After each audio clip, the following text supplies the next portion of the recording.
कभी रुककर खुद से ये सवाल पूछा है कि मैं असल में कौन हूं? देखिए, ये सिर्फ कोई फिलॉसफी का गहरा सवाल नहीं है। ये वो सवाल है जो हमारी रोजमर्रा की जिंदगी से जुड़ा है।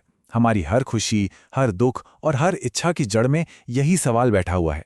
तो आज हम इसी सवाल की तह तक जाने की कोशिश करेंगे। और इस खोज में हमारा मार्गदर्शन करेंगे श्री निसर्गदत्त महाराज, उनकी किताब द अल्टीमेट मेडिसिन के कुछ विचारों के जरिए। एक बात पहले ही बता दूं, उनके विचार बहुत सीधे हैं, बहुत सरल हैं, लेकिन दिमाग को पूरी तरह झकझोर देने वाले हैं। तो चलिए इस गहरी और रोमांचक यात्रा पर निकलते हैं। तो ठीक है, अपनी पहचान की परतों को एक एक करके उतारना शुरू करते हैं। और इसकी शुरुआत एक ऐसी जगह से करेंगे जो हम सब जानते हैं और रोज अनुभव करते हैं: गहरी नींद। महाराज एक बहुत ही आसान लेकिन जबरदस्त तर्क देते हैं कि कैसे नींद हमारी असली पहचान के भ्रम को तोड़ देती है। जरा सोचिए इस बारे में। चाहे कोई दुनिया का सबसे बड़ा तानाशाह हो या कोई महान से महान संत, जब वो गहरी नींद में होते हैं तो क्या होता है? सब कुछ भूल जाते हैं। अपना नाम, अपना ओहदा, अपना देश, अरे यहां तक कि पाप और पुण्य का हिसाब भी नहीं रहता। सब कुछ गायब हो जाता है। बचता है तो सिर्फ एक शुद्ध एहसास, एक मौजूदगी जिसका कोई नाम नहीं है। ये स्लाइड एक बहुत ही दिलचस्प बात दिखाती है ना? जब हम जागे होते हैं तो हम अपनी पहचान को, कि मैं डॉक्टर हूं, मैं पिता हूं, मैं कलाकार हूं, कस कर पकड़े रहते हैं। और सच पूछिए तो हमारी ज्यादातर चिंताएं यहीं से आती हैं।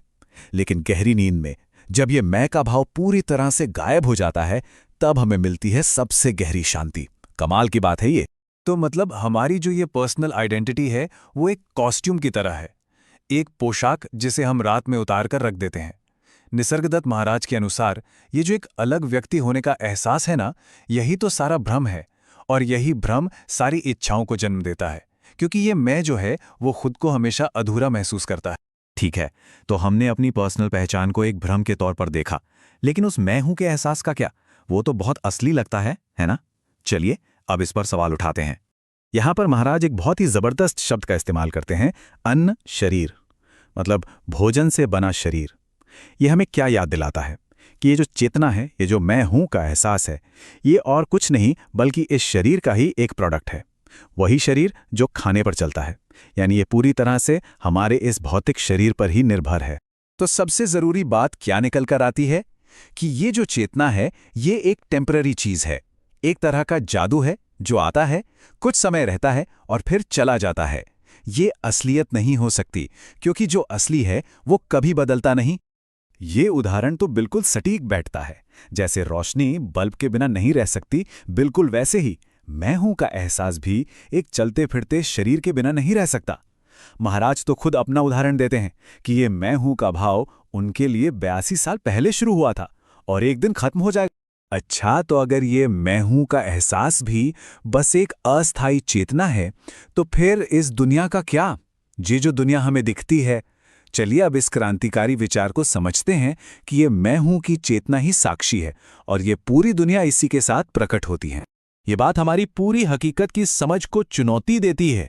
इसका मतलब है कि जिस दुनिया को हम अनुभव करते हैं वो उस चेतना से अलग है ही नहीं जो उसे अनुभव कर रही है, जिसे महाराज साक्षी कहते हैं।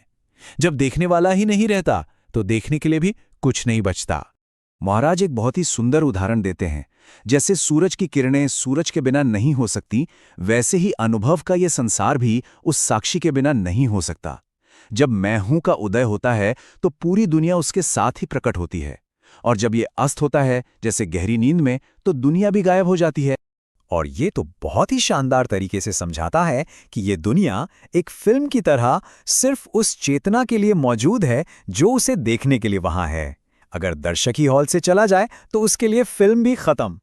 तो फिर अगर हमारी पहचान और यहां तक कि मैं हूं का भाव भी असली नहीं है, तो फिर असली क्या है? क्या कुछ ऐसा है जो इन सब के पार है? चलिए अब नेति नेति के रास्ते को समझते हैं, जिसका इस्तेमाल उस परम सत्य की ओर इशारा करने के लिए किया जाता है। महाराज कहते हैं कि वो उसे शब्दों में नहीं समझा सकते, क्योंकि शब्द उस परम सत्य को एक सीमा में बांध देते हैं।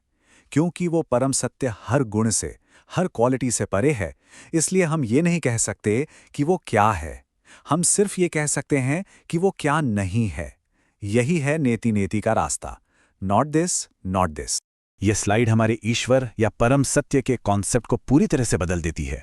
ये कहती है कि परम सत्य न तो प्रेममय है, न दयालु, न ही सर्वज्ञ। क्यों? क्योंकि कोई भी गुण उसे समय और बदलाव के दायरे में ले आता है, उसे छोटा बना देता है। तो सबसे अहम बात क्या है कि जिस भी चीज में गुण है वो अस्थायी है। जैसे ही हम किसी चीज को कोई गुण देते हैं, हम उसे समय के दायरे में खींच लाते हैं, और जो समय के दायरे में है उसका अंत तो होना ही है। इसलिए जो परम वास्तविकता है उसे समय और गुणों से परे होना ही होगा। अब हम अपनी इस यात्रा के आखिरी पड़ाव पर हैं, और यहाँ महाराज हमें एक अंतिम बहुत ही शक्तिशाली विचार के साथ छोड़ जाते हैं, बरगद के बीज की पहेली। महाराज हमें बीज के लिए संस्कृत शब्द बीज से मिलवाते हैं, जिसका एक मतलब दूसरी रचना भी है। इसका मतलब यह है कि बीज कुछ नया नहीं बना रहा है, वो बस एक ही साइकिल को बार बार दोहरा रहा है। एक पेड़, एक बीज बनता है, और फिर वही बीज दोबारा वही पेड़ बन जाता है। और ये हमें इस गहरे सवाल के साथ छोड़ जाता है, अगर हमारी जिंदगी एक खिले हुए पेड़ की तरह है, तो वो कौन सा सूक्ष्म बीज है जिससे ये सब कुछ बार बार उग रहा है? हम अनजाने में कौन सा चक्र दोहराए जा रहे हैं? ये एक ऐसा सवाल है जो शायद इस विश्लेषण के बाद भी हमें बहुत देर तक सोचने पर मजबूर करता रहेगा।